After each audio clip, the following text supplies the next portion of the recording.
해방 직후 있죠. 해방 직후에 그 설문조사한 결과를 제가 우연히 언젠가 읽은 적이 있는데 우리나라 국민의 대다수가 70% 이상의 선호했던 체제가 뭐였냐면 자본주의 체제도 아니고요. 사회주의 체제도 아니고 자본주의와 사회주의가 결합된 체제. 다시 말하면 오늘날의 삼인주의 체제였다 그러더라고요. 그런데 그게 이제 남부로 갈린 거죠. 남부로 갈려가지고 북은 좌익이 되고 사회주의가 되고 남은 뭐가 돼요? 자본주의가 된 거고 그것도 굉장히 극악한 형태의 사회주의와 자본주의로 나눠져 버린 겁니다. 남한은 사실 자유민주주의를 표방해 왔잖아요. 그렇죠. 헌법에 재헌의회부터 헌법이 있는 자유민주주의를 표방해 왔지만 솔직히 대한민국의 자유민주주의였던 적은 굉장히 짧아요. 언제부터냐? 1987년 이후예요. 그전은 그렇지 않았습니다. 이승만 독재 정권 그게 뭐 자유민주주의였습니까? 아니죠. 부정선거였고 박정희 군사정권 자유민주주의였어요? 아니죠.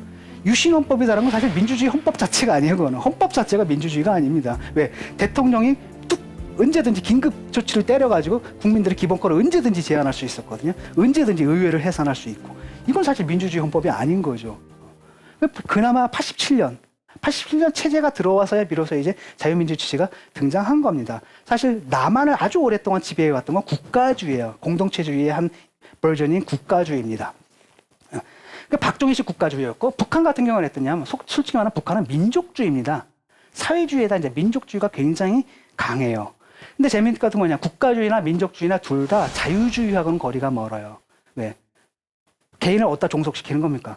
한쪽은 국가에 종속시키고 한쪽은 어디다 종속시켜요?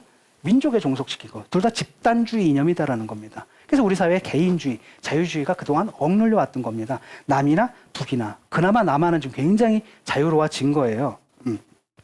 사실은 서양에서는 이게 구별되지 않아요. 서양에서 네이션은 민족이자 국가예요. 왜냐? 걔들은 외국을 침략만 해봤거든요.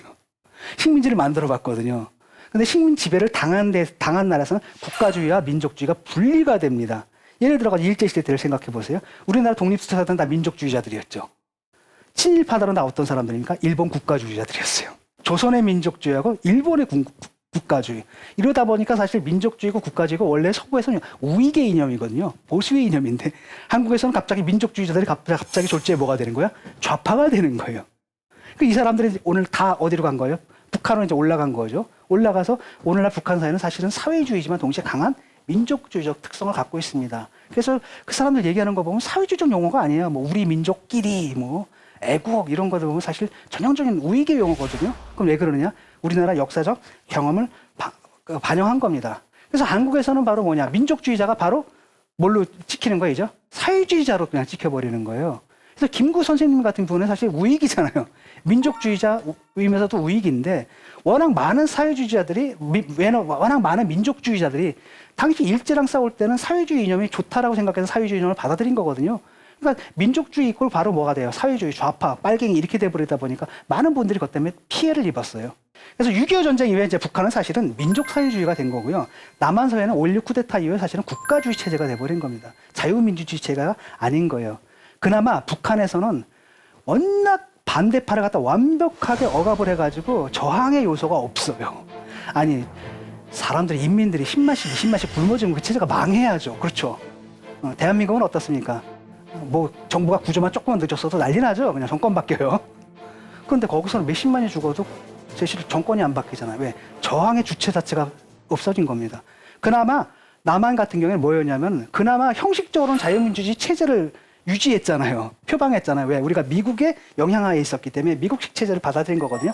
그 형식이 굉장히 중요한 겁니다. 그러다 보니까 저항 세력들이 있었던 거예요. 그 저항 세력들이 계속 싸워서 4.19부터 그 다음에 뭡니까? 5.18 항쟁, 그 다음에 60 항쟁, 그 다음에 최근에 촛불 집회까지 줄기차게 이어오면서 한국 사회를 갖다 국가주의에서 뭘로 만드는 거예요? 본격적인 자유민주주의 체제로 만들려는 노력을 해온 거 있습니다. 요즘 대한민국은 어떻게 보세요? 요즘